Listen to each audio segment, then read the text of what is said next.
ان کے زمانے میں جو موسم کی پیشن گوئیاں ہوتی تھی، ظاہر ہے کہ آج کل تو بڑی تب بھی بہت ترقی یافتہ ہو گئی ہیں، امام ذہبی 800 سال پہلے تھے، کہہ رہے کہ موسم کی پیشن گوئی کرنے والے اکثر ان کی پیشن گوئی غلط ہوتی ہے، تب بھی لوگ ان پر یقین کرتے ہیں، کیونکہ لوگ جو غلط ہے اس کو نہیں یقین کر. آپ کو بتاؤں میں ایک بالکل واضح واقعہ، تو آپ سمجھے کتنے خرافات ہوتی ہے. انڈیا میں ہے اجمیر شریف درگاہ، جہاں لوگ جاتے ہیں کہ ہمارے بچہ پیدا ہوگا، یہ ہوگا وہ ہوگا، ساری چیزوں کے لیے جاتے ہیں. ان لوگوں نے اپنے ایجنٹ چھوڑ دیے ہیں، تو جب آپ اسٹیشن پہ اتریں گے تو کوئی ملے گا کہ آپ کس لیے آ رہے ہیں، او بھائی میرے گھر فلاں آدمی کینسر ہو گیا. ہو بڑا اچھا کہ آپ یہاں آ گئے، میرے بھی ابا کینسر ہو گیا تو میں یہاں پر آیا اور بالکل ٹھیک ہو گئے. آپ نے کہا کہ میرے بچہ نہیں ہو رہا، میں پڑھ کے کل دیکھ سے، لیا. تو وہ کہا ارے بھائی بالکل صحیح، آپ نے اچھا کہ یہاں آ گئے، کیونکہ میرے بھی فلاں تھے، ان کے بچے نہیں ہو رہے تھے 20 اتنے سال سے، اور ہم لوگ یہاں آئے تو علاج ہو گیا. جو کہانی آپ کہیں گے وہ 2-4 لوگ مل جائیں گے، ہاں میں ہاں ملا کہ ہاں بالکل یہاں ہوتا ہے، آپ جائیں گے پیسے اٹھائیں گے اور ہونے والا کچھ نہیں ہے. اتنی خرافات ہے کہ لوگوں کو اندازہ نہیں ہے. ہمارے کو استاد نے بتایا کہ ان کے استاد کے کوئی شاگرد تھے، انہوں نے کہا کہ میری شادی ہو گئی ہے اور بچہ نہیں ہو رہا ہے، لوگ پریشان ہیں، میں اجمیر شریف جا رہا ہوں تاکہ اس درگاہ میں وہاں آؤں گا. تو انہوں نے کہا نہیں بھائی یہ خرافات تم نہ کرو، 1 سال انتظار کرو. 1 سال انہوں نے انتظار کیا، کہنے لگے بھائی اب عورتیں بہت پریشان کر رہی ہیں کہ 1 سال ہو گیا اب پھر بچہ نہیں ہو، چلو کہہ رہے ہیں 1 سال اور رک جاؤ. تو بہت شیخ کے کہنے پہ 1 سال اور رک گئے. پھر آپ بالکل بضد کہ بھائی اب ساری عورتیں پریشان کریں، 2 سال ہو گئے ہم جا رہے ہیں. تو شیخ نے کہا ایسا ہے کہ 9 مہینے دیکھ لو، اگر بچہ نہیں ہو تو چلے جانا. 9 مہینے بچہ ہو گیا. تو شیخ نے اور لوگوں نے کہا بھائی کہ آپ تو اس کے خلاف ہیں، تو 9 مہینے کی اجازت دے دی. کہہ رہے کہ جب وہ اتنا ضد پڑ گیا تو مجھے یقین ہو گیا کہ بچہ ہونے والا ہے. اب شیطان چاہتا یہ کہ وہاں جائے اجمیر شریف اور پھر بچہ ہو تو اس کا عقیدہ خراب ہو کہ وہاں جانے سے ہوا ہے. مجھے یقین تھا کہ ابھی اس کا بچہ ہونے والا ہے، چنانچہ ہو گیا. تو شیطان اس طرح خرافات کرتا ہے، عقیدے خراب کرتا ہے، ایمان خراب کرتا ہے. ان چکروں میں بالکل نہ پڑیں، خدا سے روایات کے بڑی بارے میں کسی کچھ ذکر طاقت کر نہیں. دیجیے ڈاکٹر صاحب.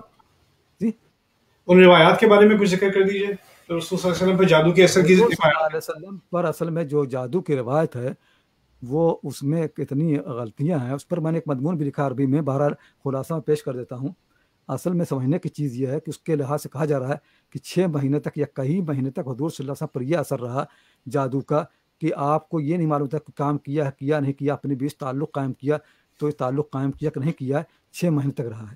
آئے بتائیے کہ ایک پیغمبر پر 6 مہینے جادو رہے، جو اپنی قوم کا لیڈر اور سربراہ ہے، اپنی بیوی کے پاس جاتا تعلق قائم کرتا، اس کو بھی یاد نہیں رہتا ہے، اس کے 9 بیویاں ہیں، کھلبلی مچے گی نا، اور پھر پوری قوم میں کھلبلی مچے گی کہ تم کو کچھ یاد ہی رہتا ہے. اور پھر جو مخالفین ہیں وہ تو کہتے تھے ان کو جادو ہو گیا ہے، یہ واقعہ بیان کرنا شروع کر دیں کہ ان کو جادو ہو گیا ہے. یہ پورا قصہ حضور صلی اللہ علیہ وسلم کسی بیوی سے منقول نہیں ہے. صحابہ کرام حضرت ابو ہریرہ روایت کرنے والے ہیں، حضرت ابو بکر ہیں، عمر ہیں، عثمان ہیں، علی ہیں، اتنے راوی کسی سے ایک روایت حضرت عائشہ رضی اللہ عنہا کی ہے جس کی وجہ سے یہ سارے مسئلے لوگوں نے کھڑے کر دیے ہیں. اگر حضور صلی اللہ علیہ وسلم پر 6 مہینے جادو ہوتا تو یہ خبر پوری دنیا میں پھیل رہی تو سب جتنی دنیا اس میں موجود تھی، مخالفین اور موافقین سب پریشان ہوتے اور سب اس کو کس نہ کس استعمال کر رہے ہوتے. اصل میں واقعہ جو ہوا ہے وہ یہ ہوا ہے، حضرت عائشہ کی جو روایت ہے، جب حضور صلی اللہ علیہ وسلم پر سخت بخار ہو گیا تھا تو بخار کی حالت میں کبھی کبھی ہوتا یہ ہے کہ آدمی کچھ کا کچھ کہنے لگتا ہے کیونکہ اتنی سخت بیماری ہوتی ہے. تو حضور پر جب یہ اثر ہوا تو بعض روایتوں میں آتا ہے کہ آپ نے جو بات کہی وہ بات کچھ لوگوں نے اس کو غلط سمجھا اور کسی نے کہنا سے خارفہ آپ کا دماغ جو ہے کچھ یہ ہو گیا ہے، کسی نے کچھ کہا. اسی حالت میں حضرت عمر رضی اللہ عنہ تشریف لائے تو آپ نے فرمایا کہ میرے پاس ورق لاؤ تو میں کچھ لکھ دوں. تو لوگوں نے اختلاف ہو گیا تھا. عمر نے کہا کہ اللہ کی کتاب موجود ہے، سنت رسول موجود ہے، حضور صلی اللہ علیہ وسلم کو پریشان کرنا صحیح نہیں ہے. تو آپ خاموش ہو گئے. اس کے بعد کئی روز تک زندہ رہے. حالانکہ شیعہ لوگ کہتے ہیں اس کا مطلب کوئی لکھوانا چاہتا ہے تاریخ خلافت. اگر تاریخ خلافت لکھوانا مقصود تھا تو کوئی روک کیسے سکتا تھا. اور پھر اس کے بعد کئی روز زندہ رہے. حضرت عمر چلے گئے، لکھوا دیتے، زبانی کہہ دیتے، اور پھر کئی روز تک مسجد بھی جاتے. اس کے بعد مسجد گئے، کئی روز تک کہیں نہیں ہوا. یہ جو واقعہ ہے کہ آپ کے پر بخار کا غلبہ تھا، اسی کو کسی ایک راوی نے جادو بنا دیا ہے. یہ ایک روایت، یہ روایت صحیح ہے. اس روایت کو کسی نے کہیں جادو بنا دیا ہے. باقی اگر جادو آپ پر ہوتا تو یہ ایک روایت نہ ہوتی، بے شمار روایتیں ہوتی اور بیویاں کہتی. اس سے بڑھ کر مخالفین کہتے. کوئی ایک روایت دنیا موجود نہیں ہے سوائے حضرت عائشہ اللہ تعالیٰ اس خبر کے. اور اس خبر کے بارے میں بتایا حضرت عائشہ ہی کی روایت دوسری یہ ہے کہ آپ صلی اللہ علیہ وسلم پر بخار کا اثر ہو گیا تھا. تو ہمارا خیال یہی ہے کہ بخار کی روایت صحیح ہے اور جادو والی روایت بات کے کسی راوی کو وہم ہو گیا اور وہاں سے کہیں نہ کہیں سے کہانی مل گئی، کیونکہ یہ کہانیاں چلتی رہتی تھی کہ فلاں یہ. اچھا یہ بتائیں وہ لوگ کہتے ہیں کہ ایک یہودی نے کوئی پرچی یہودیہ نے رکھ دی تھی، پرچے میں لکھ کر کے کہیں گاڑ دیا تھا، جب حضور صلی اللہ علیہ وسلم کو پرچی مل گئی تو جادو کا اثر ختم ہو گیا. وہ عورت دوبارہ پرچی ڈال دیتی. اگر پرچی ہی سے سب کچھ ہو رہا ہے تو اگر وہ مل بھی گئی تھی تو اس کو لکھنے میں کیا ہوتا ہے، پھر دوبارہ لکھ دیتی. اگر پرچی ہی سے سارے اور پھر لوگ کہتے ہیں کہ قل اعوذ برب الفلق قل اعوذ برب الناس پڑھیں، قرآن پڑھیں تو جادو کا اثر نہیں ہوتا ہے. جس پیغمبر پر قرآن نازل ہو رہا ہے اس پر تو آپ جادو کا اثر بتا رہے ہیں. اس کے پاس تو قل اعوذ برب الفلق قل اعوذ برب الناس اتری ہے، اس کے اوپر تو ساری قرآن اترا ہے. خدا سے اس کا اتنا گہرا تعلق ہے، فرشتے اس کے ساتھ ہیں، اس پر جادو ہو گیا. اور ہم جو یہ قرآن پڑھ کر کہاں پر جادو نہیں ہوگا؟ تو یہ خرافات بالکل کہیں فٹ نہیں ہوتی. بلکہ قرآن نے تو انکار کیا گیا ہے کہ لوگ کہتے ہیں کہ پیغمبر کو جادو ہو گیا. اللہ نے نکیر کی اس پر اور یہ جادو کا اثر اتنا سفلی اثر پیغمبر پہ ہو ہی نہیں سکتا ہے. اور دوسروں پر بھی جو ہوتا ہے اس کا اثر بہت معمولی ہوتا ہے. یہ اثر کہ بھول جائے 6 مہینے تک، اور یہ بہت تھوڑا سا اثر ہوتا ہے، وہ تھوڑا وقتی ہوتا ہے، دکھاوے کا ہوتا ہے، اس سے اوپر نہیں ہو سکتا ہے. اگر جادوگر اتنا اثر کر لے تو میں کہتا ہوں کہ ہندوستان میں اتنے جادوگر ہیں. آج کل بنگال میں انڈیا میں الیکشن ہو رہا ہے، بنگال کا جادو مشہور ہے. یہ بنگالی لوگ جو ہیں مودی کے اوپر جادو کر دیں اس کی پارٹی ہار جائے، اس کے اوپر کچھ کر دیں، وہ کچھ جادو کر دے گا. اتنی جادو ان کا کام کر رہا ہے تو بنگال کے لوگ جادو کر کے پورے ملک پر قبضہ کر لیں. ابھی پریشان ہیں کہ مودی کی پارٹی جیتنے والی ہے. تو یہ صرف اگر کسی جادوگر کے پاس یہ طاقت ہوتی تو دنیا کا بادشاہ ہوتا. وہ جادوگر بھیک کیوں مانگتے ہیں؟ کوئی جادوگر ایسا نہیں ہے جو بھیک نہ مانگتا. قرآن کریم فرمایا گیا کہ لا یفلح الساحر حیث اتی، جادوگر جو بھی کرے گا ناکام ہی ہوگا، کبھی کامیاب ہو نہیں سکتا ہے. Take that off. You clicked it. Click it again. It's highlighted. Look, people are trolling comments. Yeah. So کسی نے لکھا کہ آیت 275 ہے، میرا خیال 275 ہے سورۃ البقرہ کی، یتخبطہ الشیطان من المس. اس کی بنیاد پر اہل سنت میں اجماع ہے کہ جن جو ہے وہ انسان پر حاوی ہو سکتا ہے. بھائی وہ تو مس کے معنی کیا ہیں؟ کہتے ہیں علماء کا اجماع ہے، امت کا اجماع ہے اس پر، اہل سنت والجماعت کا اجماع کی حقیقت میں بات بتاؤں گا. پہلے مس کے بارے میں بتا دیں. مس عربی زبان میں دو معنی کے لیے آتا ہے. ایک معنی یہ ہے کہ جس سے وسوسہ کرنا اور اس طرح کا اثر ڈالنا. ایک یہ ہے کہ کسی پر قبضہ کر لینا، یہ ہوتا ہے. قرآن کریم میں یہ لفظ جو ہے ایوب علیہ السلام کے بارے میں مسنی جو ہے، اور اسی طرح حضور صلی اللہ علیہ وسلم فرمایا کہ جب بھی کوئی بچہ پیدا ہوتا ہے تو شیطان اس پر اثر ڈالتا ہے، تو اس کو چوکے لگاتا، کچھ کرتا ہے. تو یہ اس کے معنی یہ نہیں کہ اس کے اوپر حاوی ہو گیا، اس پر قبضہ کر لیا اور اس سے اپنی بولی بلوا رہا ہے. مطلب یہ ہے کہ جو انسان دوسروں کی مجبوری، غریب لوگوں کی مجبوری سے فائدہ اٹھا کر کے ان کو قرض، اس کو چاہے کہ ہمدردی کرے، زکوٰۃ دے، صدقہ دے، خیرات دے.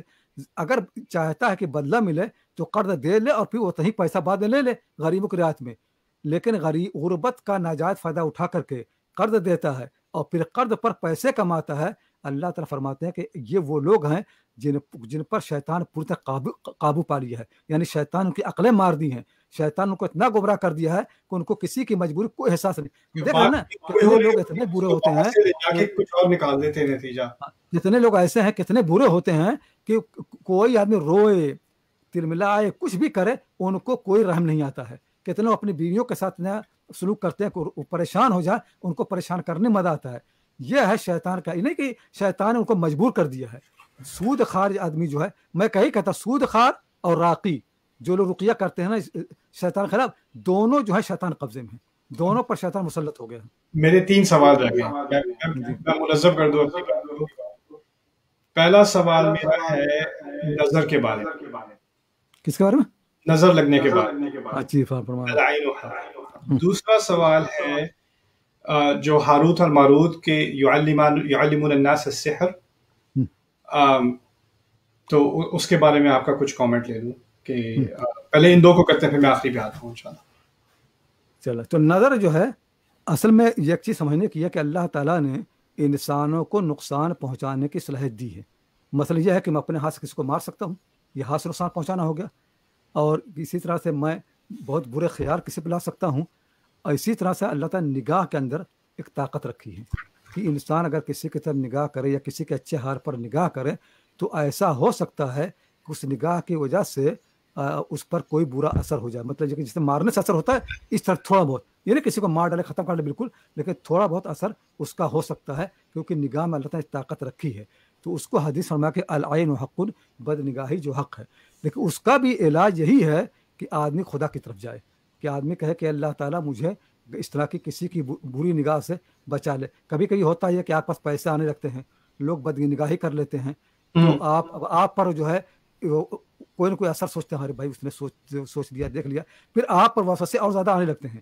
تو اس کا طریقہ یہی ہے کہ آپ خدا کے پاس جائیں، وضو کریں، نماز پڑھیں، دعائیں کریں، اس کے اثرات ختم ہو جائیں گے۔ ورنہ آپ ایک بات سوچیں، سمجھ سکتا ہوں ڈاکٹر صاحب، مجھے تو یہ لگتا ہے کہ نظر سے مراد کوئی حسد کی نظر سے دیکھے یا یعنی کو غلط طرح سے دیکھے تو اس کا آپ پر ایک نفسیاتی اثر ہوتا ہے، اور لَيُزْلِقُونَ بِأَبْصَارِهِمْ لَمَّا سَمِعُوا الذِّكْرَ، وہ بھی ایک نفسیاتی اثر کی بات ہو رہی ہے۔ کوئی یہ نہیں کہ اگر کسی نے کوئی اچھے کپڑے پہن کے کسی شادی پہ ولیمے پہ گیا اور نظر لگ گئی، اب اس کے بعد اس کو ڈائریا ہو گیا اور اس کے بعد اس کا سیڑھیوں سے وہ گر گیا اور یہ ہوا۔ حسد تو ہے ہی ہے، لیکن یہ ہے کہ جیسے ہوتا ہے نا کہ کبھی کبھی آدمی کسی کو ڈھکیل دے تو گر جاتا ہے، تو ایسی نگاہ کے اندر تھوڑا بہت تک میں بتا آپ کو، ابھی آپ کوئی اچھا کام کر رہے ہوں اور میں آپ کی طرف مستقل دیکھتا رہوں تو آپ کو وہ ہوتا ہے نا، الجھن ہوتی ہے بھائی کہ آپ مجھ پر نگاہ کیوں کر رہے ہیں، تاکہ رہے ہیں۔ کسی کو بار بار تاکنے سے بھی اس کا کام اچھا نہیں ہوتا ہے، وہ پھر وہ الجھا جاتا ہے۔ تو ان نگاہ کے اندر یہ ہے کہ آدمی تھوڑا بہت، تو اللہ، ہم لوگ اس کے راز کو پورا نہیں جانتے ہیں، لیکن یہ حسد کی نگاہ بالکل آپ نے صحیح فرمایا، یہ بھی ہے۔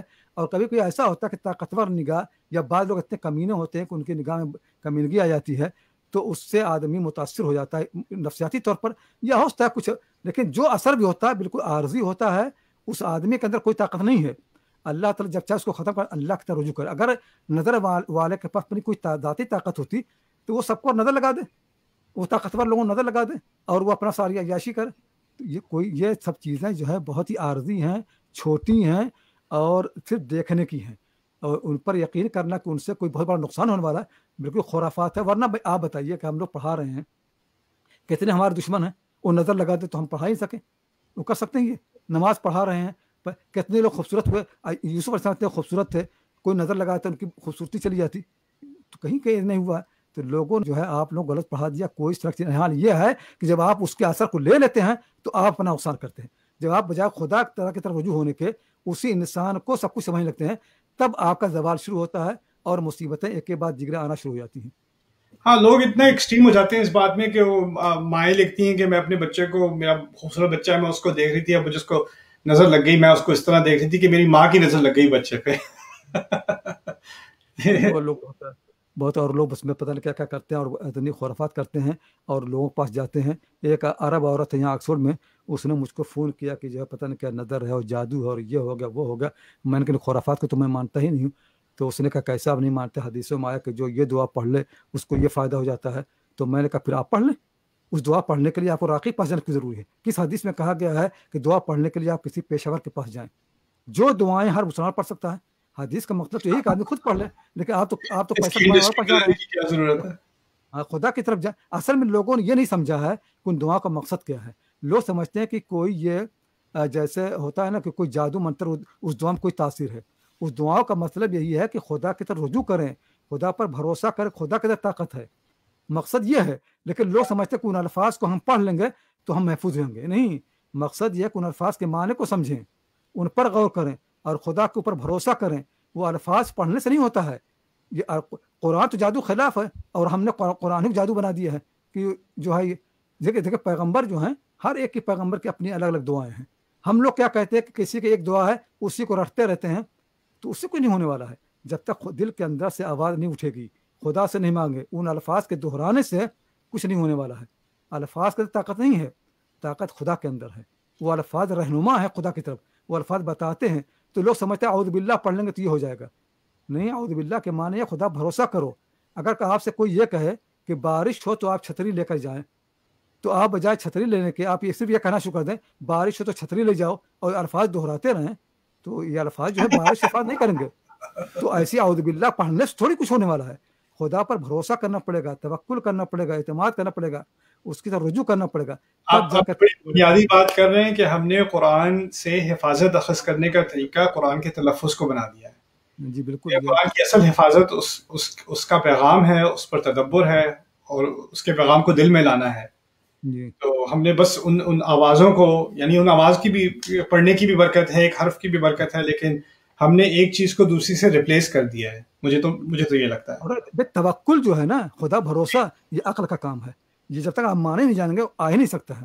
توکل الفاظ کا کام نہیں ہے کہ لفظ کو رٹ لیں گے توکل آ جائے گا. توکل ایمان کا آخری درجہ ہے. خدا کی قدرت پر غور کرنے سے، خدا کے علم پر غور کرنے سے، خدا کے جو کرشمے ہیں ان پر غور کرنے سے، اور جو مصیبتیں آئیں تو جم جانے سے تب جا کے توکل پیدا ہوتا ہے. اور ہم نے سمجھا کہ اعوذ باللہ پڑھ لیں گے اور فلاں بسم اللہ پڑھ لیں گے اور یہ کر لیں گے. بسم اللہ پڑھنا مقصود نہیں ہے، مقصود یہ ہے اللہ کے نام کا استحضار کہ خدا کے پاس طاقت کیا ہے. کسی نے حضرت جعفر صادق رحمۃ اللہ علیہ سے کہا کہ کیا بات ہے کہ ہم لوگ دعائیں کرتے ہیں قبول نہیں ہوتی. تو انہوں نے کہا بات یہ کہ تمہیں یہ پتہ ہی نہیں ہے کہ تم کس کو پکار رہے ہو. تمہیں یہ پتہ ہی نہیں ہے. تم ان الفاظ ہی کو سمجھتے ہو کہ سب کچھ ہے. جس کو پکارنا اس کے بارے میں تم جانتے ہی نہیں ہو. ایک بات حضرت عمر رضی اللہ تعالیٰ عنہ خطبہ دے رہے تھے. ایک شخص آیا اور اس نے کہا کہ بارش نہیں ہو رہی ہے، لوگ پریشان ہیں. تو حضرت عمر رضی اللہ تعالیٰ عنہ فرمایا استغفر اللہ، اور پھر خطبہ میں لگ گئے. تو لوگوں نے کہا آپ نے کچھ کیا ہی نہیں. تو حضرت عمر نے کہا کہ میں نے ایک ایسا لفظ پڑھا ہے کہ اس سے آسمان سے موسلا دھار بارش ہوگی. استغفر ربکم انہ کان غفارا. ہاں یہ توکل ہونا چاہیے. موسیٰ علیہ السلام جو ہے مدین آئے. کوئی آج کل ہم لوگ سفر کرتے ہیں کریڈٹ کارڈ اور یہ کارڈ اور پتہ نہیں کیا کیا کارڈ لے کے چلتے رہتے ہیں، تبھی پریشان رہتے ہیں. کوئی جاننے والا نہیں تھا. خدا کی طرف بڑھے. قرآن شریف میں آتا ہے کہ ثم تولی الی الظل، یعنی یہ کہ سایہ جو ہے وہ عبادت کرتا ہے. گئے وہاں پر دعا کی کہ اللہ جو بھی خیر تو میرے پاس بھیج دے میں اس کا محتاج ہوں. دل سے آواز نکلی تو ان کو سب کچھ گھر مل گیا، بیوی مل گئی، کام مل گیا، عزت و آبرو مل گئی، سب کچھ مل گیا ایک مرتبہ. ہم لوگ کیا کہتے ہیں کہ فلاں دعا کو 100 بار پڑھو، 1000 بار پڑھو. 1000 بار کیوں پڑھنا بھائی؟ کیا تمہارا خدا سنتا نہیں ہے؟ ایک بار کہو اس سے، ایک بار کہو. وہ سننے والا ہے. وہ کہتا ہے کہ میں تمہاری دعاؤں کو قبول کرتا ہوں. وہ سننے والا ہے. سفیان ثوری رحمۃ اللہ فرماتے تھے کہ جو اللہ تعالیٰ تمہاری بات پر کوئی چیز نہ دے اس کے معنی نہیں کہ اس کے پاس کوئی کمی ہے. آپ ابھی مجھ سے 1 پیسہ مانگیں، 1 پینی، 1 پیسہ، میں کتنا ہی بخیل ہوں گا. بھائی یہ بہت آسان ہے. دنیا کی کوئی چیز اللہ سے مانگیں وہ اس سے کم ہے جتنا 1 پیسہ میرے لیے. کسی چیز کا دینا اس کے لیے مشکل نہیں، مگر اس سے مانگیں تو وہ ہمارے دلوں کو جانتا ہے، ہماری نگاہ. ہم تو رہتے کہیں اور ہیں. اور الفاظ سے نہیں ہوتا ہے، اس کی طرف توجہ کرنے سے ہوتا ہے، اس کی طرف اس پر بھروسہ کرنے سے ہوتا ہے. ہوتا ہے. اس سیشن کے مکمل ہونے سے پہلے بس آپ ہاروت ماروت کے بارے میں اور جو شادیوں پہ یا رشتوں پہ جادو کا اثر، اس پہ اگر آپ تھوڑا سا کچھ کامنٹ کر دیں پھر مکمل کرتے ہیں بات انشاءاللہ. اصل میں ہوتا یہ ہے کہ جادو کا اس میں کوئی شک نہیں ہے کہ اللہ تعالیٰ نے جادو کو بنایا ہے ایک بری چیز آدمائی کے لیے. اس میں تو کچھ ہوتا ہے کہ یخیل، خیال ہوتا ہے، حقیقت تو کچھ ہوتی نہیں، کوئی بدلتا ہوتا نہیں ہے. اور اسی خیال کے ذریعے سے کبھی کبھی ایسا ہوتا ہے کہ انسان کو نقصان ہونے لگتا ہے کچھ چیزوں سے. اب مطلب یہی ہے کہ شوہر بیوی جو ہیں وہ اچھی زندگی گزار رہے ہیں. اب میں چاہتا ہوں کہ ان میں کوئی فتنہ پیدا ہو جائے، کوئی تعویذ ہو بناتا رہتا اپنا گنڈے ونڈے بنا کر کے، اب کچھ وہ سستے ڈال دیا اور غلط فہمی پیدا کر دی، اب شروع ہو گیا ہے. تو اس طرح کے ساری چیزیں کاروبار جو ہے جب بنی اسرائیل جلاوطنی کے زمانے میں تھے بابل میں، تو اس زمانے میں وہاں کی جو قومیں تھیں وہ اس طرح کے گنڈے اور اس طرح کے الٹے سیدھے کام بہت کرنے لگی تھی، اور بنی اسرائیل ان سے بہت متاثر ہو گئے تھے. تو اس کے توڑ کے لیے اللہ تعالیٰ نے کچھ چیزیں، اچھی چیزیں فرشتوں کو سکھائی تھیں تاکہ ان کے ذریعے ان کا توڑ کر دیں، ان سے بچ جائیں. لیکن ہوتا یہ ہے کہ جب آدمی کمزور ہوتا ہے، بھلے ہوتا ہے نا، ہندوستان میں بہت سے بزرگوں نے کیا یہ کہ ان جادوؤں کو اور ان طرح کی چیزوں کو توڑ کے لیے تعویذ لکھنا شروع کر دی. جیسا وہ کرتے جادوگر کرتے ویسے یہ لوگ بھی کرنا، وہ لکھتے تھے بھی مگر یہ اللہ کا نام لکھتے تھے تاکہ لوگ وہاں سے کٹ جائیں. مقصد یہ تھا. لیکن پھر یہی تعویذ وغیرہ بھی جادو بن گئی. تو انہوں نے ہاروت ماروت نے ان کا توڑ سکھایا تھا، تاکہ اس لیے کہ جو کمزور لوگ ہوتے ہیں وہ بغیر ظاہری توڑ کے مانتے نہیں. وہ آپ لکھیں جیسے انڈیا میں ہوتا ہے کہ ڈاکٹر کے پاس گئے، اگر انجیکشن نہ لگائے اور یہ نہ کرے تو مجھے کچھ دیا ہی نہیں، تو دکھانے کے لیے ڈاکٹر لوگ سب بھی کرتے ہیں تاکہ مریض کا اس پر اعتماد رہے. تو ایسی اللہ تعالیٰ نے کروائے. کمزور ایمان والے لوگ ہیں تو جیسے وہ جادو کرنے والے کرتے ہیں ایسے ہاروت ماروت کچھ آیتیں کچھ چیزیں پڑھ کر کے سنایا، کچھ سکھا ان کو، تو اس سے ان کا اثر ٹوٹ جائے. تو انہوں نے سیکھا لیکن ایمان تو کم تھا، کمزور، تو اس کا توڑ تو ہو گیا. لیکن کہ فتنین لوگ جو تھے انہوں نے اس کو پھر جادو کے لیے استعمال کرنا شروع کر دیا. انہوں نے وہی ساری خرافات شروع کر دی جو وہ ساری قومیں کر رہی تھیں. تو یہ ہوا تھا، یہ واقعہ، اس سے اوپر کچھ نہیں ہے. تو اللہ تعالیٰ ہم کو جانتا ہے. اللہ تعالیٰ چاہتا ہے کہ ہم ان خرافات نہ پڑھیں کہ تعویذ لکھیں اور یہ کریں. براہ راست قرآن کی طرف آئیں، خدا کی طرف آئیں، وضو کریں، نماز پڑھیں، خدا بھروسہ کریں. خدا سے بڑھ کر کوئی طاقت نہیں ہے، کوئی نہیں ہے دنیا کے اندر جو خدا کے مقابلے نقصان پہنچا سکے. ساری کائنات ایک طرف اور خدا ایک طرف، کوئی کائنات خدا کے فیصلے کو بدل نہیں سکتی ہے. اور اس کی طرف آئیں، ایمان کو مضبوط کریں۔ ایک مسلمان کے لیے شرم کی بات ہے کہ شیطان پر اس کا ایمان بڑھے، جنات پر ایمان ہو، جادو پر ایمان ہو، ان سب چیزوں پر ایمان ہو، اور خدا پر نہ ہو جو ساری چیزوں کرنے جس ساری کائنات بنائی ہے، سب کچھ بنانے والا ہے۔ یہ خرافات اس پہ جب قرآن شریف کو غور سے پڑھیں، یہ اصل میں ساری وجہ یہی ہے کہ ہم نے قرآن کے الفاظ پڑھے ہیں، معنی پر غور نہیں کرتے، اس کا پیغام کو نہیں سمجھتے۔ اگر پڑھیں تو اندازہ ہوگا کہ آپ کی کرنے بات والا صرف اللہ ہے، صرف اللہ ہے، کوئی کرنے والا ہے ہی نہیں۔ اس پوری کائنات میں صرف ایک طاقت ہے خدا کی، وہی غالب علی امرہ، وہ جو چاہتا ہے وہی ہو کر رہتا ہے۔ ان اللہ علی کل شیء قدیر، ہر چیز پر قادر ہے۔ جس کتاب میں یہ تعلیم ہو اس کتاب کے ماننے والے اتنے زیادہ بدعقیدہ ہوں، یہ ہمارے شرم کی بات ہے۔ اپنے ایمان کو مضبوط کرنا چاہیے، ایمان مضبوط ہوگا توکل پیدا ہوگا انشاءاللہ۔ کتنی دل کو اداس کرنے والی بات ہے کہ انسان کا ذہن، مسلمان کا ذہن غیب کے اثر میں جن کے تاثر پہ اس کا ذہن جو ہے وہ مصروف رہے، اور اللہ تعالیٰ کی جو قدرت ہے اس کی جو آیات ہیں ان کی طرف سے بالکل دل ہٹ چکا ہے۔ اب ہم اس کے پرسکرپشن ڈھونڈ رہے ہیں کہ ان جنات کا اثر کہاں سے ہٹائیں، ان شیاطین کا اثر کہاں سے ہٹائیں۔ یعنی ہم نے اپنے ذہن میں ان کو وہ قوت دے دی ہے جو اللہ تعالیٰ نے کبھی نہیں دی انہیں۔ میں تو یہ بھی آج بتا رہا تھا انک من الصاغرین، یعنی جاتے جاتے بھی ان کے سردار کو کہہ دیا انک من الصاغرین، جس کے دو پہلو ہیں۔ تو بالکل آپ صحیح کریں۔ یہ ہم نے کہنا شیطان کو ہم نے بلا وجہ پہ خدا کے ایک لفظ جو ہے خدا شیطان کو کی پوری کائنات کو زیر و زبر کر سکتا ہے، لیکن ہم نے سمجھا نہیں ایک سجدہ جو ہے شیطان کو ہلا کے رکھ دیتا ہے، ایک لفظ سبحان اللہ جو ہے شیطان کو ہلا کے رکھ دیتا ہے۔ یہ اللہ تعالیٰ کے الفاظ میں اللہ میں اتنی طاقت ہے۔ ہم لوگ اور میں لوگوں سے کہتا ہوں، یہاں پر میں نے کتنے کورس پڑھا جنات کے خلاف، میں لوگوں سے کہتا ہوں کہ جنات کے خلاف میں اتنی تنقید کرتا ہوں اور ان کے خلاف پڑھا رہا ہوں۔ اگر خدا نہ خواستہ وہی جو آپ لوگ کہتے ہیں تو میرے اوپر کیوں نہیں آتا؟ اس کو سب سے بڑی دشمنی مجھ سے ہونی چاہیے کہ میں نے اس کے پورے کاروبار پر حملہ کر دیا ہے۔ ہمارے مسجد میں ایک صاحب آئے، ایک لڑکا ہے مسجد نماز پڑھنے بیٹھا تھا، تو کسی نے کہا کہ اس پر شیطان کا اثر ہو گیا ہے، تو میں نے کہا بالکل بیوقوف کا شیطان اس کو مسجد میں لائے گا؟ اگر شیطان اس پر قبضہ کرتا تو کہیں اور رہتا، وہ مسجد میں آیا تو اس پر بھی کہنا شیطان کا اثر ہو گیا ہے۔ مطلب بیماری، لوگوں کی بیماریاں ہیں، ان کو لوگوں نے شیطان کا نام دے دیا ہے، جنات کا اثر کر دیا ہے۔ ہمدردی ہونی چاہیے اس آدمی سے، ہمدردی کریں گے تو بیماری دور ہوگی، لیکن ہم نے اس کو الٹا کر دیا ہے۔ جی، اس کو شیطانی بنا دیا۔ جزاک اللہ خیرا ڈاکٹر صاحب، دس واز ویری ہیلپ فل، اور کافی لوگوں کے سوال تھے۔ مجھے پتا ہے کہ کبھی دنیا میں کچھ لوگ کنونس ہوتے نہیں ہوتے، لیکن جہاں تک میرے فہم کا تعلق ہے، میں نے جب آپ کی باتوں سے میں پہلی دفعہ میں انٹروڈیوس ہوا تو مجھے دل کا اطمینان ہوا کہ جو قرآن میں بات کی جا رہی ہے اس سے جو آپ بات کر رہے ہیں وہ ٹیلی کرتی ہے، اور جو احادیث ہیں وہ بھی ان کو سمجھنے کا صحیح طریقہ، اس کی ایک لائن ہے، ایک سوچ ہے۔ تو انشاءاللہ آپ کے ٹائم کا بہت شکریہ۔ انشاءاللہ اور بھی موقع ملیں گے آپ سے کچھ اور موضوع پہ بات کرنے کے۔ جزاکم اللہ خیرا ایوری ون، السلام علیکم ورحمۃ اللہ وبرکاتہ۔